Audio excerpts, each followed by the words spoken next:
maintenant que nous ouvrions nos Bibles pour que nous puissions continuer un temps soit peu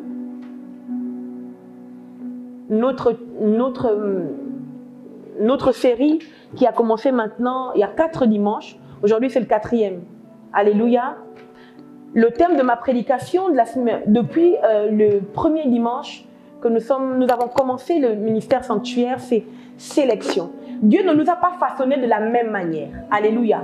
Et chacun de nous a une onction particulière. Amen. Voilà pourquoi il est extrêmement dangereux que de contester les gens sans connaître qui est à la source de qui ils sont en réalité. Amen. Et c'est ce que Aaron et Moïse ont vécu.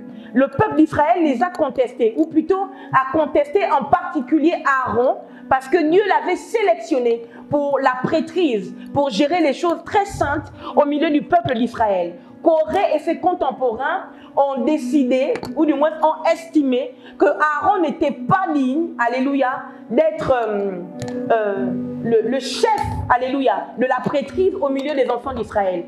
Et les dimanches qui ont suivi, en particulier celui de la semaine dernière, j'expliquais qu'en réalité, qu'il me soit permis de suggérer que ce n'est pas Aaron qui a été en réalité sélectionné, c'est plutôt Lévi. Parce que la Bible déclare que lorsque Abraham apporte la dîme à Melchisédek, entre parenthèses, alléluia, Dieu avait promis à Abraham d'être le père d'une multitude et d'être la source de la royauté. Amen. Or, dans le sang d'Abraham, il n'y avait ni prêtrise, ni royauté. Je peux redire. Dans le sang d'Abraham, il n'y avait ni prêtrise, ni royauté. Amen. Ce qui se produit, c'est que lorsque Abraham va devant Melchisédek, qui était prêtre et en même temps roi, alléluia, rien ne se passe jusqu'à ce que Abraham décide de manger Melchisédek. J'explique. Melchisédek lui donne le pain et il lui donne le vin. Alléluia. Ça nous ouvre l'intelligence en réalisant que, ça nous permet de réaliser que la Sainte Seine n'est pas quelque chose d'ordinaire. Alléluia. Le seul moment où nous avons Dieu entre les mains, comme dit mon père, le seul moment où nous pouvons attraper Dieu entre les mains, c'est le moment de la Sainte Seine. Alléluia. Parce que Jésus lui-même a dit, voici mon corps et voici mon sang. Alléluia. Donc quand vous avez le corps et le sang, quand vous avez le pain et le vin, c'est Dieu lui-même que vous avez dans vos mains. Alléluia. Et lorsque nous mangeons Dieu, tous les attributs de Dieu nous sont transférés. Alléluia. Amen. Et c'est ce qui se passe avec Melchisédek. Amen. Dans le livre des Hébreux, on découvre que ce Melchisédek en réalité était Dieu, était Jésus. Amen. Qui n'avait ni père ni mère, ni commencement ni fin. Alléluia. Donc quand Abraham consomme Melchisédek, la royauté et la prêtrise rentrent en lui. Je nous parle. Alléluia. Amen. Et c'est comme ça qu'Abraham est rendu capable d'enfanter ceux qui sont prêtres et ceux qui sont rois. Je peux redire. Amen. Alléluia. Et donc j'expliquais que c'est certainement Lévi qui a été sélectionné pour la prêtrise. Pourquoi? Parce que Lévi a posé l'un des actes les plus forts de la prêtrise, c'est apporter l'offrande. Sauf que Lévi ne l'a pas fait de manière physique. Il a défié l'éternité pour apporter la dîme à Melchisédek dans les entrailles d'Abraham, nous dit le livre des Hébreux. Alléluia. Jusqu'ici, je nous parle. Amen. Et la Bible dit que les enfants d'Israël contestent Aaron. Amen. Tout le chapitre 16, Aaron rentre dans le peuple avec le brasier et le parfum pour éteindre la plaie qui avait commencé à tuer les enfants d'Israël. Alléluia. Mais ensuite, au chapitre 17, l'histoire n'est pas finie parce que Dieu estime qu'il va falloir un signe physique qui montre qu'il a choisi Aaron. Alléluia. Et donc Dieu dit à Moïse, il dit à Moïse, dis aux enfants d'Israël d'apporter chacun leur verge. Amen. Le thème d'aujourd'hui, c'est dans la tente de la rencontre. C'est bien ça, pasteur Antonia? C'est dans la tente de la rencontre. Donc Dieu parle à Moïse en Nombre 17. À partir du verset 1er, je vais lire. Premier. L'Éternel parla à Moïse et dit, parle aux enfants d'Israël et prends une verge selon les maisons de leurs pères. Soit 12 verges de la part de tous leurs princes, selon les maisons de leurs pères. Tu écriras le nom de chacun sur sa verge, et tu écriras le nom d'Aaron sur la verge de Lévi. Alléluia. Mais c'est grave. Parce qu'en réalité, il aurait dû dire, tu écriras le nom de Lévi sur la verge d'Aaron. Amen. Donc le bâton que Aaron avait à sa sortie d'Égypte, Dieu ne considérait pas que c'était le bâton d'Aaron. Dieu considérait que c'était le bâton de Lévi. Alléluia. Et j'expliquais dimanche dernier que Aaron est plébiscité pour la prêtrise parce que Dieu a sélectionné Lévi. Alléluia. Et la Bible dit donc, et tu écriras le nom d'Aaron sur la verge de Lévi, car il y a une verge pour chaque chef des maisons de leur père. Tu les déposeras dans la tente d'assignation devant le témoignage où je me rencontre avec vous. L'homme que je choisirai sera celui dont la verge fleurira. Et je ferai cesser de devant moi les murmures que profèrent contre vous les enfants d'Israël. Parenthèse. Le meilleur moyen de faire cesser les contestations, le meilleur moyen de faire cesser les critiques, le meilleur moyen de faire cesser les mensonges, c'est de fleurir. Alléluia. Je vais dire en français, c'est de réussir. Amen. Quelqu'un m'a demandé comment faire quand les gens nous accusent ou quand les gens se servent de nos erreurs pour nous condamner ou bien pour agir contre nous. Je lui ai dit à cette femme, c'est un pasteur, c'est cette semaine, je lui ai dit, elle n'a rien à faire pour se défendre, si ce n'est réussir. Je nous parle. Alléluia. Il n'y a rien à faire contre les contestations, si ce n'est le fait de fleurir. Amen. Et donc il dit, l'homme que je choisirai sera celui dont la verge fleurira, et je ferai cesser de devant moi les murmures que profèrent contre vous les enfants d'Israël. Moïse parla aux enfants d'Israël et tous leurs princes lui donnèrent une verge. Chaque prince une verge, selon les maisons de leur père, soit 12 verges. La verge d'Aaron était au milieu des leurs. Moïse déposa les verges devant l'Éternel dans la tente du témoignage ou dans la tente de la rencontre. Alléluia. Le lendemain, lorsque Moïse entra dans la tente du témoignage, voici la verge d'Aaron pour la maison de Lévi avait fleuri. Elle avait poussé des boutons, produit des fleurs et mûri des amandes. Alléluia. Dans la tente de la rencontre ou dans la tente du témoignage, il y avait dans le lieu très saint, le lieu où seul le sacrificateur pouvait se présenter, il y avait l'arche de l'alliance. Alléluia. Il y avait des chandeliers, un chandelier, amen. Il y avait les tables de la loi que Dieu avait donnée à Moïse, amen. Et il y avait les pains de proposition. Alléluia. Et c'est devant cette arche de l'alliance que Dieu demande à Moïse d'apporter les verges. Amen. Et ce qui se produit, c'est que la verge d'Aaron a fleuri. Aujourd'hui, parce que nous n'avons plus beaucoup de temps, je voudrais me centrer sur la verge. Et si Dieu le permet, je vais point par point, parler de ce qui se passe sur la verge d'Aaron. Alléluia. La verge est cette moitié ou bien est cette portion d'un arbre. Alléluia. Qui a été arraché de l'arbre. Amen. Et donc qui est obligé de sécher parce que n'étant plus alimenté par la sève de l'arbre. Alléluia. La verge, et je parle particulièrement de la verge d'Aaron parce que je voudrais célébrer ou féliciter la verge d'Aaron.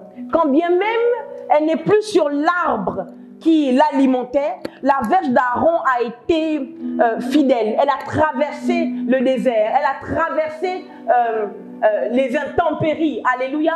Sèche, mais quand même utile. Sèche, mais quand même importante. Alléluia. Elle n'est plus avec l'arbre. Amen. Mais quand même, elle sert à quelque chose. Et d'ailleurs, dimanche dernier, je vous disais que ce que le diable attend que vous fassiez, c'est que vous jetiez vos verges. Parce que quand vous les regardez, elles sont sèches. Alléluia. Mais je réalise que si la verge d'Aaron était verte, rien ne se serait passé. Pourquoi? Parce que Dieu voulait faire un miracle qui dépasse l'entendement. Alléluia. Ce bâton qui semblait n'être rien du tout était en réalité la représentation de la personne. Oh, je peux le dire. Il y a les objets qui vous représentent. Alléluia. Je le dis mieux. Vos vêtements vous représentent.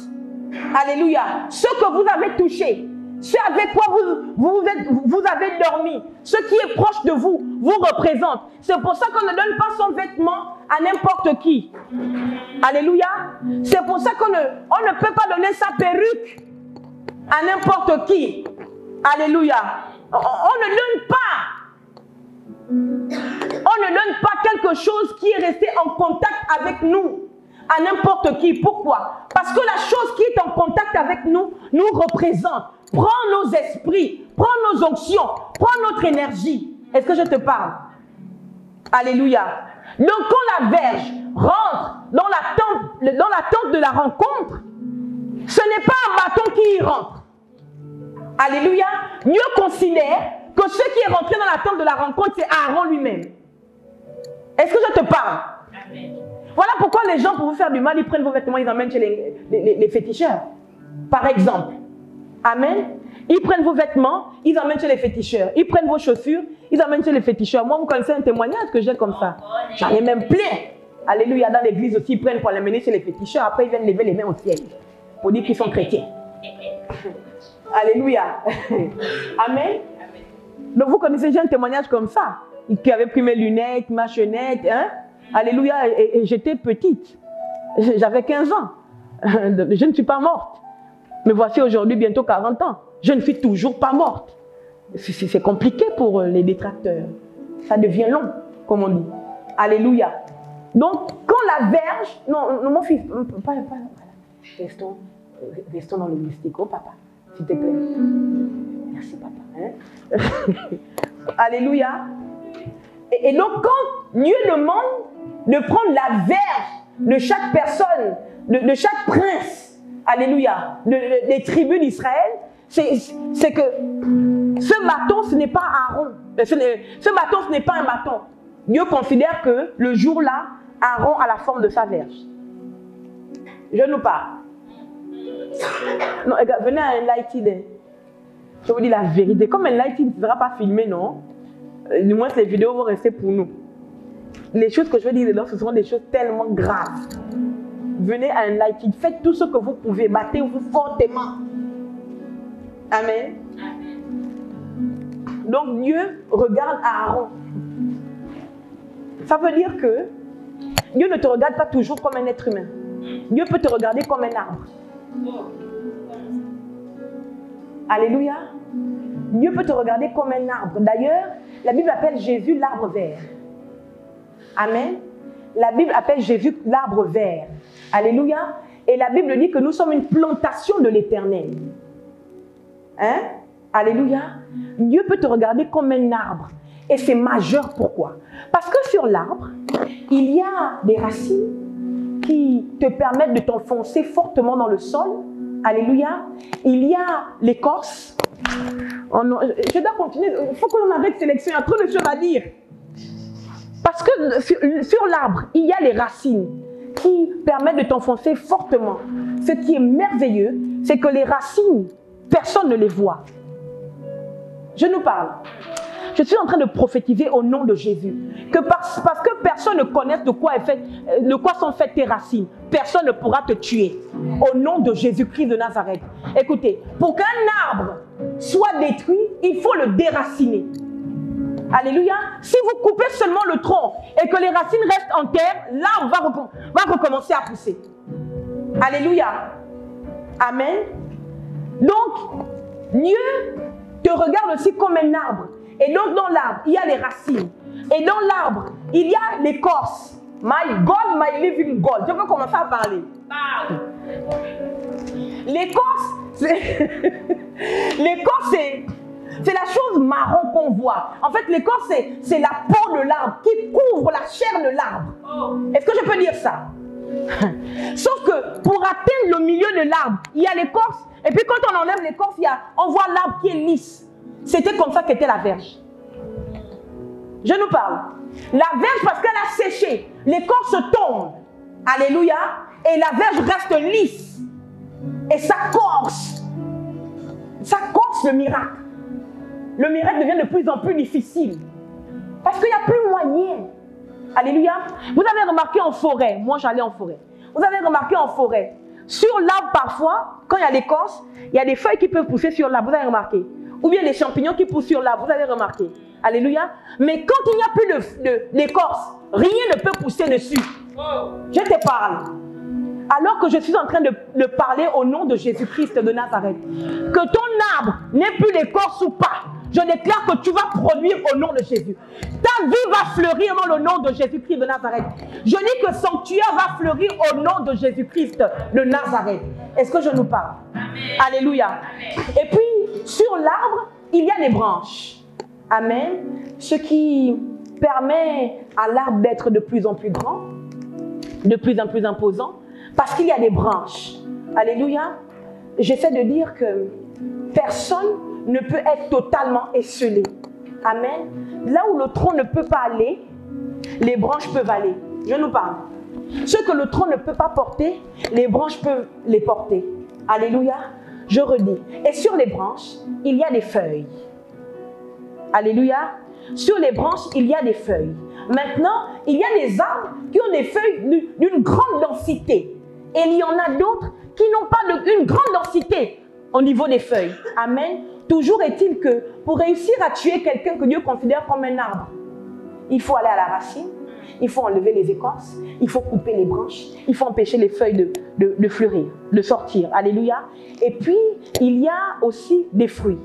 Sauf que ce qui est merveilleux, c'est qu'il y a des arbres qui ont des fruits qui ne sont pas mangeables. Je peux nous parler? Amen. Il y a des arbres qui ont des fruits qui ne sont pas mangeables. Mais donc, si sur les arbres, il y a des fruits qui ne sont pas mangeables, pourquoi Dieu fait sortir les fruits? Hein? Ça vous pose la question. Pourquoi le Seigneur fait sortir les fruits? Pourquoi? Est-ce que réellement, ce n'est pas mangeable? Je le redis mieux.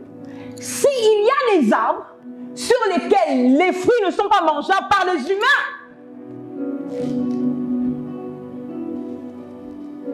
il y a des arbres sur lesquels les fruits sont mangeables par des êtres qu'on ne maîtrise pas. Oh, je redis ça. Je vais redire. Hein. Si sur certains arbres, les fruits, ou bien si les fruits de certains arbres ne sont pas mangeables par l'être humain, Dieu a horreur du gaspillage. Si Dieu fait quand même sortir des fruits, c'est que ces fruits-là ont un rôle à jouer. Ça doit être la nourriture de quelque chose que tu ne maîtrises pas. Je redis. Ou bien de laisser là. Je continue. Alléluia. Il y a des fruits que les humains ne peuvent pas manger. Amen. Mais il y a des fruits que d'autres animaux peuvent manger. Alléluia. Il y a des fruits que même les insectes peuvent manger. Or, l'insecte a une particularité. Surtout ceux qui sont très fins. On ne les voit pas. Alléluia. Donc quand ils viennent sur l'arbre, on a l'impression que l'arbre ne sert à rien. L'arbre ne donne rien. Les fruits ne sont pas mangeables. Sauf qu'il y a un insecte que tu ne vois pas avec ton œil. Ou peut-être que tu peux voir, mais tu ne sais pas à quoi il sert. Et il se nourrit de cela. Je ne sais pas qui t'a dit que tu ne servais à rien, que tu ne pouvais plus rien, qu'on n'a plus besoin de toi. Alléluia. Il y a quelqu'un dans ton environnement. Il y a quelqu'un dans les années qui arrivent qui aura besoin de toi. C'est pour ça que tu dois résister à la dépression. Résister à l'envie d'abandonner. résister à l'envie de t'enfermer, de rester seul. Est-ce que je te parle? Alléluia. Donc je disais qu'il y a sur les arbres, il y a les feuilles. Alléluia. Il y a les racines, il y a l'écorce, il y a les branches, il y a les feuilles et il y a les fruits. Amen. La Bible dit ceci. Moïse prend donc les 12 verges, il les met dans la tente de la rencontre. Alléluia. Dans laquelle il y a l'arche de l'alliance qui est la représentation de Dieu. Amen. Et dans l'arche de l'alliance, il y a les tables de la loi. Alléluia. Il y a les pains de proposition. Alléluia. Et bien entendu, sur l'arche de l'alliance, il y a les chérubins de part et d'autre. Amen. Et nous avons également la lampe de l'Éternel, le chandelier. Amen. Qui ne doit pas s'éteindre. Amen. La Bible dit qu'il ne doit pas s'éteindre. Il faut à chaque fois mettre l'huile. Parce que dans le lieu très saint, la lampe doit rester indéfiniment allumée. Alléluia. C'est dans cette atmosphère que Moïse emmène les 12 verges. Amen. Les 12 verges sèches. Voici ce qui se produit ensuite. La Bible déclare que le lendemain matin, quand Moïse rentre dans la tente d'assignation, Moïse ne sait pas ce qui va se passer. Dieu a seulement dit, la verge de celui que je choisirai sera la verge qui aura fleuri. Du moins, celui que je choisirai, c'est celui dont la verge aura fleuri. Fleurir, tout le monde sait ce que ça veut dire. C'est porter les fleurs. C'est ce que ça veut dire. Alléluia. Il n'y a pas autre chose. Fleurir veut dire que porter des fleurs. Mais donc, quand Moïse rentre, la Bible déclare que quand il rentre, sur la veste d'Aaron, en fait, quand Moïse rentre, obligatoirement, il n'a pas besoin de chercher lire le nom. Quand Moïse rentre dans la tente de la rencontre, il n'a pas besoin de chercher et puis lire, ça c'est Dan, ça c'est Manassé. Il n'a pas besoin. Dieu a dit que la verge qui aura fleuri, c'est celui-là, c'est son propriétaire que j'ai choisi. Donc quand Moïse rentre dans la tente d'assignation, dans la tente de la rencontre, parmi les 12 verges, il voit les fleurs. Sur une verge, il a encore besoin de lire les autres noms. Les gens vont voir ce que Dieu va faire avec ta vie. Alléluia. Amen. Les gens verront comment Dieu a fait fleurir ta vie. Alléluia. Et toutes les contestations, toutes les comparaisons vont s'arrêter. Amen. Parce que chaque verge est obligée de produire son fruit. Amen. Amen. Et quand il rentre, il voit la verge d'Aaron. Et sur la verge d'Aaron, il y a des fleurs. Si j'étais Moïse, maintenant je rentre dans la tente d'assignation. Shirley Moïse rentre. Et quand Shirley Moïse rentre, elle regarde, elle voit que parmi toutes les 12 verges sèches, il y a une où il y a des fleurs. Il faut baisser un peu. Il y a une où il y a des fleurs. Alléluia. Et il s'approche. En fait, je regarde et je vois des fleurs, mais je ne sais pas ce qu'il y a sur la verge. Les fleurs, ça ne m'étonne pas, parce que Dieu a parlé la veille. Il a dit la verge qui fleurira. Alléluia. Le fait de fleurir, c'est le fait de pousser des fleurs. Amen. Et donc, quand Moïse s'approche, il se rend compte que la verge n'a pas seulement fleuri. La verge a respecté le processus d'un arbre normal qu'on a planté. La Bible dit ceci. Il vit la verge d'Aaron qui avait commencé à bourgeonner. Bourgeonner, c'est quoi? Vous avez fait l'école. Ingénieur. Bourgeonner, c'est quoi? C'est sortir des bourgeons. Vous savez que quand on plante la banane, il faut planter un truc qui a bourgeonné, non? Vous connaissez, non? Vous aussi, hein? Ah, qui est? Il faut que ça sorte des bourgeons. En fait, les bourgeons, c'est ce qui est à la racine de l'arbre ou bien de l'ananas ou du bananier, vous voyez? C'est un peu comme des moules, on sent que c'est comme si ça sort des espèces de petites fleurs ou même moules. Des petites racines comme ça, très fines. On sait qu'on peut maintenant planter. Alléluia. Donc, la verge d'Aaron commence par les bourgeons. Parce qu'un arbre commence toujours par les bourgeons. C'est ça qui nous permet de planter. Alléluia. Est-ce que je nous parle? Amen. la verge d'Aaron a commencé à bourgeonner. Bourgeonner, c'est faire sortir les bourgeons. Alléluia. La question donc qu'il faut se poser, c'est comment se fait-il que la verge d'Aaron n'est pas plantée dans la terre? Personne n'a arrosé. Mais les bourgeons commencent à sortir. Vous faites ça comment? Alléluia. Est-ce que c'est un hasard que Dieu demande d'apporter la verge justement au niveau de l'arche de l'alliance? Et je vous ai dit qu'au niveau de l'arche de l'alliance, il y avait les tables de la loi et les pains de proposition. Alléluia. Les tables de la loi, c'est la parole de Dieu. Hein? Jusqu'ici, ça va. Et la parole de Dieu est assimilée à de l'eau. Yeah. La parole de Dieu est assimilée à de l'eau. Qu'il me soit permis de suggérer que la parole de Dieu, qui est semblable à l'eau, je vais le dire mieux, la parole de Dieu qui est la sève, qui donne la vie à tout arbre, a commencé à impacter la verge d'Aaron. Parce qu'un arbre qui bourgeonne commence à avoir de la sève. Est-ce que je nous parle? Il y a des temps où Dieu fait que tu sois sec. Parce que Dieu veut te forcer à rentrer dans la tente d'assignation, là où tu vas rencontrer l'eau qui va te donner de la sève. Est-ce que je nous parle? Et quand la sève revient dans l'arbre sec, l'arbre commence à sortir les bourgeons. Et un arbre qui commence à sortir des bourgeons va finir par produire des fruits. Est-ce que je nous parle? Alléluia. Je suggère donc que l'eau de la parole a arrosé cet arbre qui était sec. Et les bourgeons sont sortis. Et je pensais que Dieu allait se limiter là.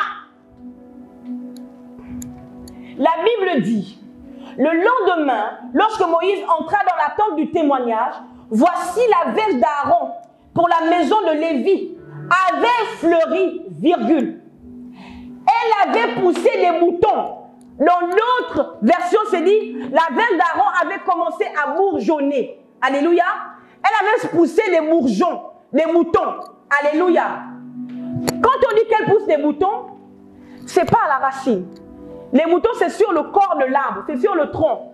Et les moutons ne peuvent pas pousser s'il n'y a pas d'écorce. Oh, je ne sais pas, je vous parle, mais c'est abusé. Les moutons ne peuvent pas pousser s'il n'y a pas d'écorce.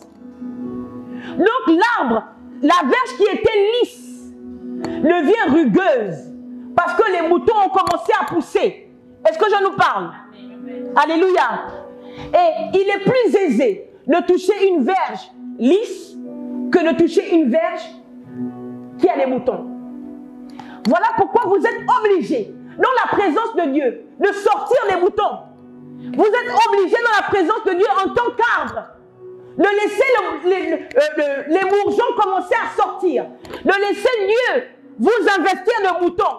Pour certains, et ça je vous le dis, il y a des arbres qui ont des moutons sur eux et ça paraît vilain. Il y a des arbres qui ont des moutons, vous avez déjà vu des moutons, les arbres qui sont rugueux, vilains.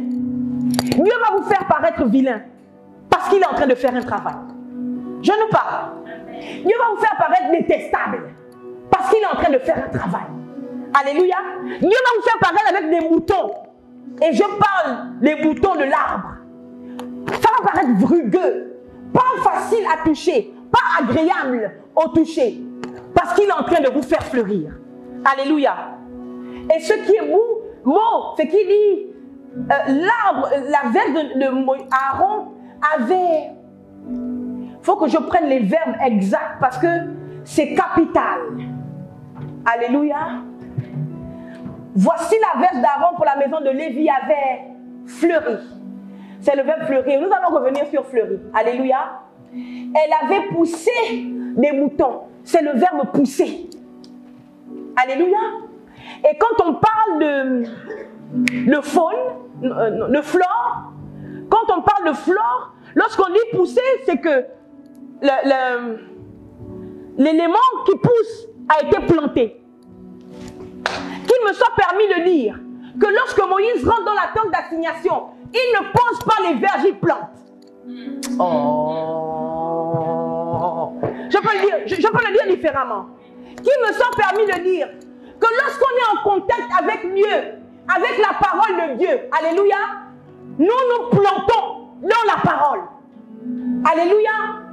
Parce que lorsque les fleurs, les bourgeons poussent, c'est qu'on a planté l'arbre.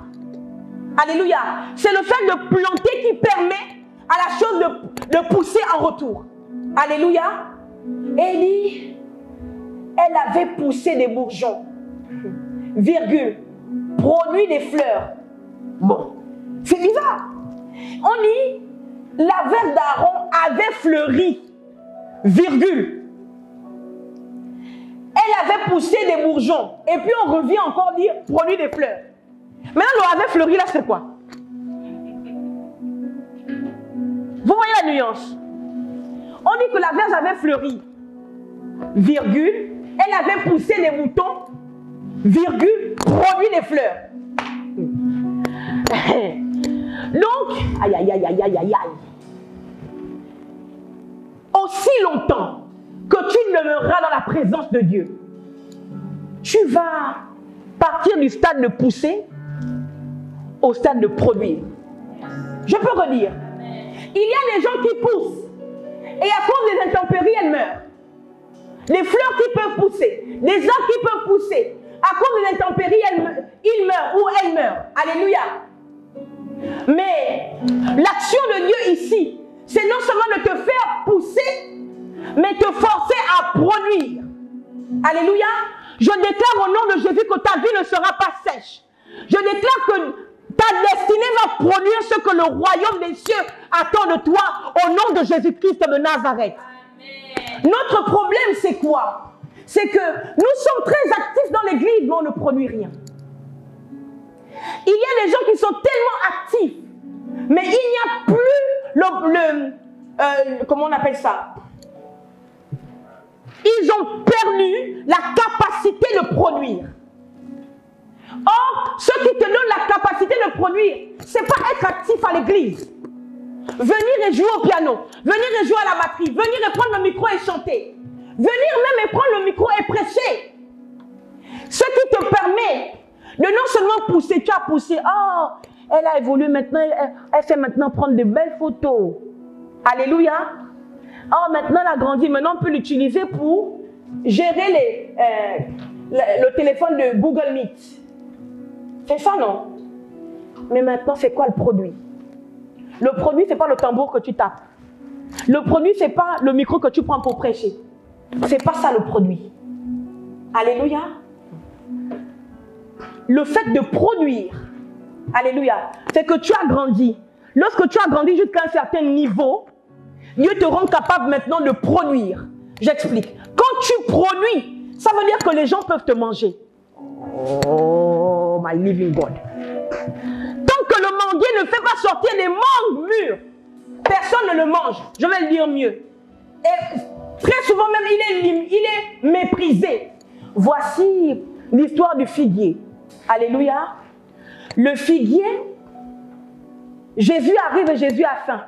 Il aperçoit un figuier. Et quand Jésus s'approche du figuier, il y avait des feuilles partout. Alléluia. Des feuilles qui ont attiré Jésus. En fait, le figuier avait poussé comme s'il avait des fruits. Jésus s'approche du figuier et Jésus se rend compte qu'il n'y a pas de fruits. La plupart des chrétiens dans les églises sont des figuiers sans fruits. Beaucoup de feuilles. On est à la caméra, on est au nettoyage de l'église, on est à la batterie, on est au chantre, après on est intercesseur. Beaucoup de feuilles. Maintenant, quand le maître de la tente d'assignation arrive, parce qu'il veut manger le fruit, il ne trouve pas de fruit. Quand tu as poussé, ce n'est pas suffisant. Il faut que tu produises. Est-ce que je te parle? Pousser, ce n'est pas suffisant. Il faut produire. Or, il y a des chrétiens qui restent stagnants, qui restent coincés, bloqués dans le stade de pousser, au stade de la pousse. Amen. Mais si tu pousses et tu ne produis rien, tu ne sers à rien. Et d'ailleurs, la Bible dit que tout arbre qui ne portera pas de fruits, il sera coupé et jeté au feu. Alléluia. Vous êtes obligés de produire des fruits. Alléluia. La Bible déclare qu'il avait produit des fleurs. Elle, la verge, avait produit des fleurs. Laissez-moi continuer. Elle avait poussé des boutons, produit des fleurs et mûri des amandes. Ma question fait, est-ce que la verge d'Aaron était la branche d'un amandier? Est-ce que vous pensez que la verge d'Aaron était la branche d'un amandier? Partons du principe, en fait, ne lisez pas la parole en sortant de la réalité. Là, ils sont dans le désert. On est d'accord que les arbres qu'on trouve dans le désert, c'est quoi? Les cactus, les buissons. Donc, c'est vraiment pas de chance. C'est-à-dire qu'il n'y a aucune chance que ce soit un amandier s'il a pris dans le désert. Hein? S'il a pris la verge de la Nyambirera, on est en France. C'est le français que je parle, non?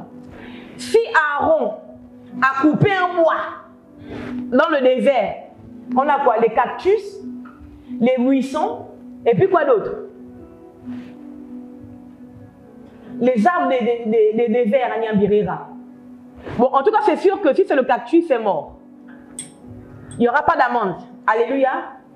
Si c'est le buisson, c'est aussi mort. Parce que la particularité du buisson, c'est de ne pas avoir de feuilles. On est d'accord? Alléluia.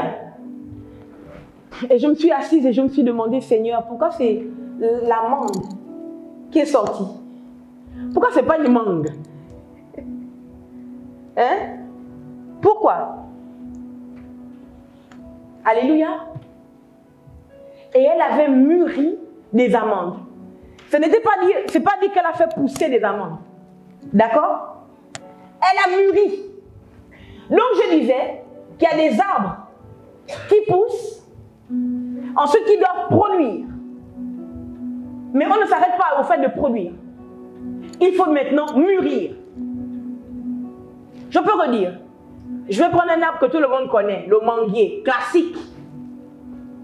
Le manguier pousse, il sort des feuilles, alléluia. Ensuite, il produit des mangues, mais tant que les mangues sont vertes, ce n'est pas possible de le consommer. Alléluia. Il faut que les mangues mûrissent. Je le dis mieux. Ceux qui cueillent les mangues vertes hors du manguier et qui font mûrir les mangues en dehors du manguier, vous êtes d'accord que la nutrition de la mangue sera moindre que celle de la mangue qui a grandi, mûri sur l'arbre. On est d'accord?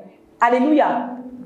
Donc, je ne parle pas de ça, de produire des mangues vertes, mais un fruit vert, le couper et attendre qu'il mûrisse à côté. Ce n'est pas de ça que je parle. D'ailleurs, si le fruit est vert et que vous le coupez, le fruit aura du mal à grandir un peu plus. Alléluia. Les nutriments ne seront pas les mêmes. Amen. Et c'est ça notre problème à l'église. À l'église, moi je pense que c'est notre erreur à nous les pasteurs. On voit très bien que la tantine là, elle sort des feuilles, d'accord. Elle produit des fleurs, ok. Elle a même laissé sortir des fruits, d'accord. Et quand les fruits sont encore verts, c'est là qu'on la prend et puis on dit qu'on va t'ordonner, pasteur. On va te mettre responsable des chantres. Sauf que les fruits ne sont pas mûrs. Qu'est-ce qui va se passer? Les gens qui vont la consommer vont être malades. Nous avons le devoir d'emmener nos chrétiens à non seulement produire, mais aussi à mûrir. Parce que ce qui reste éternel, c'est ce qui a mûri. Est-ce que je te parle? Alléluia. La verge d'Aaron a vécu tout le processus. À voir les bourgeons fleurir, produire des fleurs. Alléluia. Et mûrir des amandes. Les amandes qui sont sorties étaient mûres, donc prêtes à la consommation. Pourquoi ce sont les amandes? Pourquoi ce n'était pas une mangue? C'est quoi l'amandier?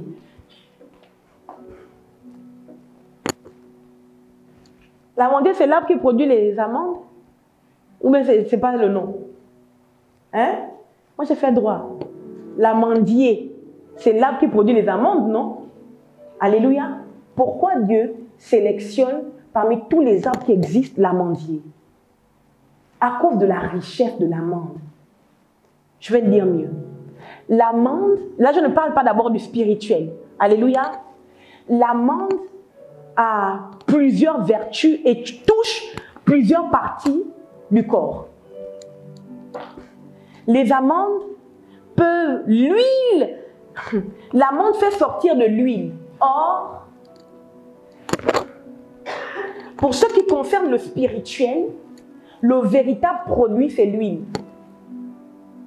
Je nous parle. Pour ce qui concerne le spirituel, la chose que vous devez absolument avoir pour toujours et à jamais, c'est l'huile. C'est pour ça que les 10 vierges, ce qui leur a permis de voir le roi pour les 5 vierges sages, c'est qu'elles avaient toujours l'huile à mettre dans leur lampe. Celles qui n'avaient plus d'huile, non, elles n'ont pas pu voir le roi. Alléluia. Cependant, quand bien même, elles ont réussi à aller en acheter. Parce qu'on peut acheter l'huile. Alléluia. On peut acheter l'huile. Hein? Quand bien même elles ont réussi à aller en acheter, le temps de revenir, la porte était fermée. C'est ça notre problème. Notre problème, c'est que quand on a commencé à mûrir des amandes, on ne comprend pas que l'onction, l'huile que nous dégageons dans notre service, l'huile que nous dégageons en tant que personne, alléluia, l'huile que nous dégageons en tant que chrétien, et ça ne dépend pas de tu es à l'église, non. Tu es à l'église caméraman. Amen. Ton huile, my living God, l'huile que tu as, n'est pas seulement faite pour filmer les photos. Alléluia. L'huile d'amande peut travailler le corps, te donner une très belle peau. Amen. L'huile d'amande peut travailler les cheveux, te donner une très belle chevelure. Alléluia. L'huile d'amande est bon pour les ongles. Alléluia. Je dois continuer. Amen. Est-ce que je dois continuer? C'est ce que Dieu attend de nous. Dieu veut que l'huile que nous produisions soit bon pour tout type de... Est-ce que c'est corps que je dois dire? Dieu veut que l'huile que nous produisions soit bon pour toute partie du corps qui sera devant nous. Par exemple, je suis chantre. Alléluia.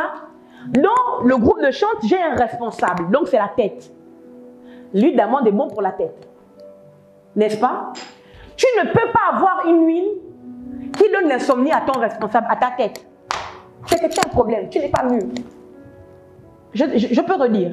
Ah, les chrétiens n'aiment pas ça. Ça fatigue. Alléluia. Tu ne peux pas avoir une huile qui est un problème pour ta tête. Tu ne peux pas avoir une huile qui est un problème pour le corps. Dès qu'on te frotte, la gaz sort. L'irritation sort. L'eczéma monte. C'est que tu as un véritable problème. Alléluia. Ce que Dieu attend de nous, c'est que nous produisions des amandes qui sont déjà mûres. Amen. Mûres. Et les amandes mûres que la verge d'Aaron a fournies sont sorties, alléluia, sont sorties de la verge durant le séjour dans la tente d'assignation, dans la tente de la rencontre. Est-ce que je te parle? Le terme de la tente de la rencontre est merveilleux. Pourquoi? Parce que toute personne qui s'introduit dans la tente doit aller avec le but de rencontrer Dieu. Amen. Est-ce que je nous parle? Amen. Toute personne qui s'introduit dans la tente de la rencontre doit rentrer avec le but, en ayant à l'esprit l'objectif de rencontrer Dieu. Notre problème, c'est quoi? C'est que lorsque nous venons à l'église, nous ne venons plus à l'église pour rencontrer Dieu. Nous rentrons dans la tente d'assignation pour nous rencontrer entre nous. Sauf que les verges des 12 auraient beau être ensemble.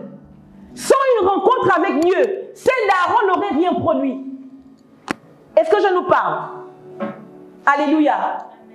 Ta vie, tu peux avoir tellement d'amis, tu peux avoir tellement de connaissances, tu peux être la plus grande chante du monde, le plus grand prédicateur. Alléluia. Mais quand tu rentres dans le lieu saint, si tu ne rentres pas pour rencontrer Dieu, à un moment donné, tu seras sec. Tu ne produiras pas. Je ne suis pas venu ce matin t'encourager à être brillant. Je suis venu ce matin t'encourager à rencontrer Dieu. Parce que si tu rencontres Dieu, c'est le seul moyen pour toi de voir ta verge, de voir ta destinée produire. Est-ce que je te parle? C'est le seul moyen pour toi de voir que ta vie produit quelque chose de particulier. Alléluia. Nous n'avons pas besoin de faire des hauts et des mains, des pieds et des mains, des hauts et des bas pour rencontrer Dieu. Alléluia. Dieu est déjà disponible dans l'attente de la rencontre. Ce qui fait la différence, c'est la disposition de ton cœur. Est-ce que, quand tu rentres dans l'attente de la rencontre, est-ce que tu veux rencontrer Dieu? Est-ce que tu veux le voir? Est-ce que tu veux qu'il y ait une rencontre? Alléluia. Permettez-moi de suggérer ici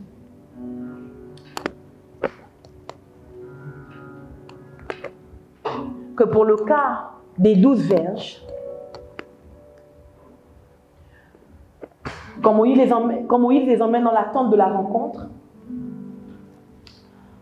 je crois que Dieu est déjà présent, il est disponible. Si tu oublies tout ce que j'ai dit, ça retiens ça, s'il te plaît. Je crois que Dieu est déjà présent, il est disponible. La verge d'Aaron s'est détachée d'Aaron et la verge d'Aaron est rentrée dans la tente sans Aaron. La verge de la tribu de Dan est rentrée sans son prince. La verge de la tribu de Manassé est rentrée sans celui qui représentait la tribu de Manassé. Alléluia. Ce jour-là, Dieu, quand il arrive devant les verges, Dieu ne se contente pas seulement de lire les noms. Parce que même sans nom, Dieu aurait su à qui appartenaient les verges. Alléluia. Quand Dieu regarde la verge d'Aaron, ce n'est pas la verge qu'il regarde. À travers la verge d'Aaron, Dieu lit le cœur d'Aaron. Est-ce que je nous parle? Regardez maintenant ce qui se passe. Ce qui se passe, c'est que les autres ont donné leur verge à Moïse avec une motivation de contestation. Alléluia. Aaron a donné sa verge à Moïse avec une motivation de soumission. Et c'est ça qui nous manque. On dit, je prie, ça ne marche pas.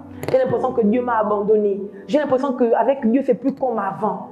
Est-ce que dans le tréfonds de ton cœur, tu es toujours soumis à Dieu? Parce que Dieu fait le miracle avec quelqu'un qui est sec, c'est vrai, mais soumis.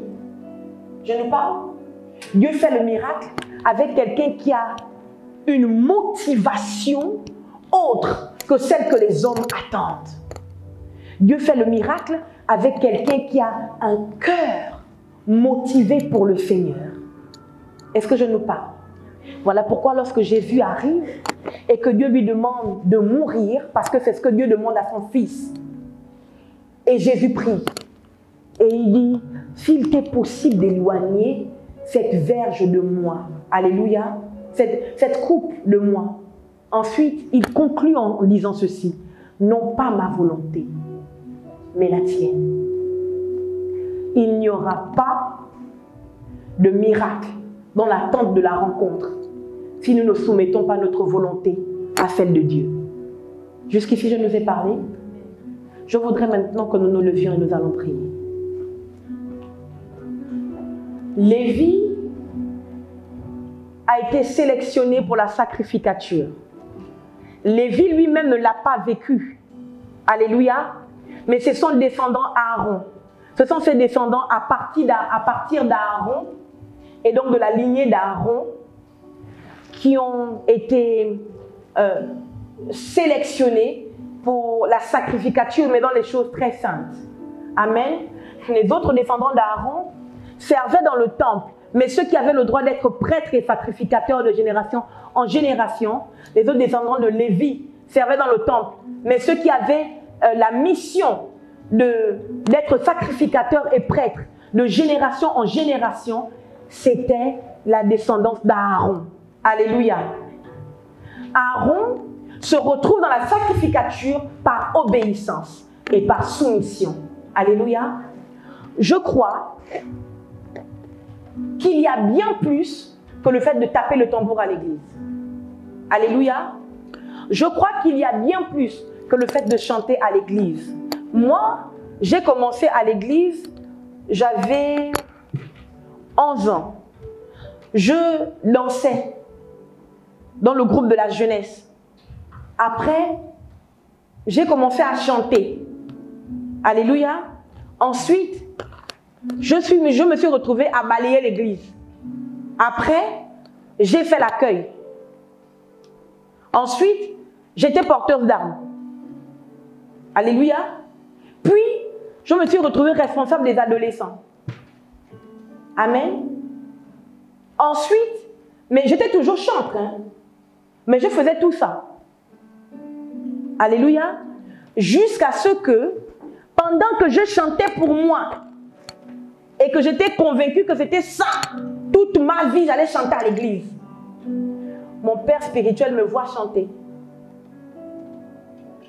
Et puis, il m'appelle, quand je finis de chanter, je descends. Il m'appelle, il me dit, viens. Je viens, il me dit, je trouve que tu ne chantes plus comme une chantre. Et moi, j'ai peur. Je me dis, mon Dieu Seigneur, j'ai fait quoi? Il dit, je sais que tu as le prophétique, que tu es prophétesse. Mais tu chantes comme une prédicatrice. Ce sont les prédicateurs, quand ils chantent, ils exhortent les gens. Ils font les déclarations et puis les gens tombent. Et du coup, je demande, oh, est-ce que c'est mal? Il me dit, on en reparlera. Les mois passent. Un jour, je reçois un coup de fil de mon père. Et il me dit, prépare-toi. On était en octobre, peut-être fin octobre. Il dit, prépare-toi. Tu vas être ordonné pasteur en décembre. Contacte tes parents, ton père et ta mère, qu'ils écrivent des lettres pour dire qu'ils sont d'accord. Je suis perdue. Je dis que, mais Daddy, je n'ai pas fait le processus de 2 ans assistant pasteur. Il dit, il faut que tu saches que tu n'es pas comme les autres. Donc moi, je ne suis pas passée par le processus de haut, j'étais assistant pasteur. Après, non. Il m'a prise du milieu du peuple et il m'a ordonné. Alléluia. C'est ça le processus. En fait, il faut que tu comprennes que Dieu peut commencer avec toi à l'accueil, mais il te voit sur l'estrade, bénissant les gens par sa parole. Est-ce que je te parle? Ce que tu dois chercher ce matin, ce que tu vas demander à Dieu ce matin. La verge d'Aaron, et d'ailleurs toutes les verges, lorsqu'elles sont rentrées dans la tente d'assignation, elles n'avaient rien sur elles. Je voudrais que tu pries premièrement et que tu dises à Dieu, Seigneur, je suis venu ici te rencontrer. Je viens sans rien en moi. Que tout me vienne de toi. Est-ce que tu peux commencer à prier? Éternel, me voici aujourd'hui. Moi, Shirley, me voici, Seigneur. Je suis venue par obéissance apporter la parole qu'il faut. Saint-Esprit de Dieu. Mais je viens rencontrer le Père de toutes les destinées. Seigneur, nous sommes ici sans rien en nous, parce que nous voulons tout de toi. Nous sommes venus pour te rencontrer, Seigneur éternel, ô Dieu.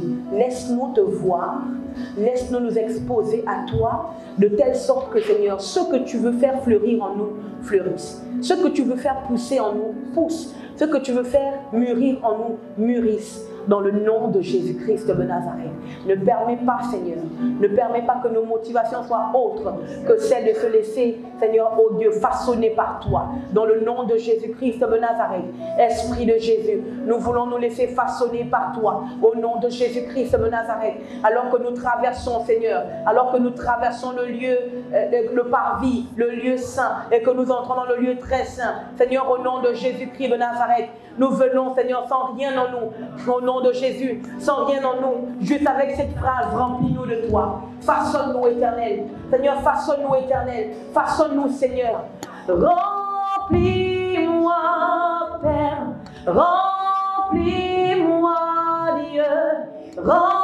Remplis-moi, Dieu, remplis-moi, remplis-moi, Dieu, remplis-moi, Dieu, remplis-moi, Dieu, remplis-moi.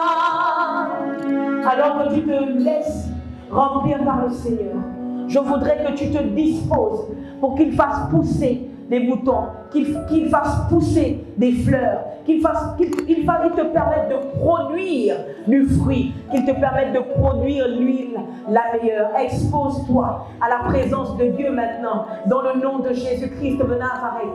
Que ce que Dieu va faire ressortir de ta destinée soit pour le plus grand nombre, au nom de Jésus. Aaron pensait que ce n'était que pour sa vie. Abraham, lorsqu'il a été appelé, il pensait que ce n'était pour lui. Mais aujourd'hui, à cause du sacrifice et de l'obéissance, de l'abandon d'Abraham, nous aussi, nous avons accès à Jésus-Christ, descendant dans la chair d'Abraham. Au nom de Jésus, ta vie vaut plus que ce que tu vois aujourd'hui. Vis ta vie pour plus que toi. Vis ta vie pour plus que toi. Parce qu'il y a des personnes attachées à ta destinée. Il y a des personnes attachées au fait que tu produises. Il y a des personnes attachées au fait que tu produises. My living God, les paradia sakarama, les parete de saka, les sakarama seke. Seigneur, je vis pour plus que moi. Je vis pour plus que moi. Éternel, oh Dieu, quels que soient les tourments par lesquels je suis passé ou par lesquels je passe ou je passerai, je ne vais pas abandonner parce qu'il ne s'agit pas que de moi. Il y a une lignée attachée à moi. Seigneur éternel, il y a les âmes, il y a les personnes, il y a les gloires. Vers la gloire que tu me prends devant eux, à travers les entrailles, à travers mon appel, à travers mon ministère. Voilà pourquoi je ne veux pas abandonner. Seigneur, voilà pourquoi je ne veux pas me contenter de moi-même. Seigneur éternel, il y a plus mentionné en 2025. Il y a plus éternel, oh Dieu. Il y a plus que ce que nous allons maintenant pour sortir. Il y a plus. Il y a plus. Voilà pourquoi nous abandonnons au toi, Seigneur. Voilà pourquoi nous nous donnons entièrement, Seigneur. Seigneur, je bénis ton peuple dans le nom de Jésus-Christ de Nazareth. Ô Éternel, nous ne voulons pas être remplis de nous, mais nous voulons être remplis de toi. Seigneur, au nom de Jésus, alors que nous sommes dans l'attente de la rencontre, nous venons te rencontrer, car toi seul as le secret de notre destinée. Voilà pourquoi dans le nom de Jésus, nous nous abandonnons totalement à toi, et nous nous attendons à toi pour de grandes œuvres, pour de grandes choses. Seigneur éternel, oh Dieu, nous croyons, Seigneur, qu'il y a bien plus que ce que nous voyons aujourd'hui. Et nous ne voulons plus vivre seulement pour nous, mais nous voulons vivre pour plus que nous, dans le nom de Jésus-Christ de Nazareth. Voilà pourquoi nous acceptons, Seigneur, non seulement l'épreuve de la contestation, mais nous acceptons l'épreuve, Seigneur, d'être jeté, planté, Seigneur, sur qui tu es, pour que nous puissions, Seigneur, produire des boutons, fleurir, Seigneur, pousser des fleurs et mûrir l'huile la meilleure. Au nom de Jésus-Christ de Nazareth, que cette semaine soit bénie, que chacun rencontre l'Éternel au niveau de son besoin, dans le nom puissant de Jésus-Christ de Nazareth, et que la paix du Seigneur remplisse vos maisons et vos cœurs, et garde vos pensées en Christ, au nom de Jésus-Christ. Amen. Partageons.